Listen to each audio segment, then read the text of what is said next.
Alright, luckily for us, this question is relatively easier because there's an addition sign here. So all we have to do is just remove all the brackets. So we see a t cubed plus t squared minus t minus 1, perfect. Then we have minus 4 plus t plus 3t squared. Alrighty, the order doesn't really matter because in the second step we're going to actually rearrange these terms in order to collect them, which makes it easier for the final step. So we see a t cubed term.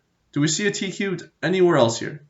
No, we don't, which is fine. All we have to do is just leave it for now. Next, we move to the t squared term. So we do plus t squared right here because we see a t squared right here. And then we see another t squared term, which is plus 3t squared. Next, we collect the t terms. So it's minus t plus t.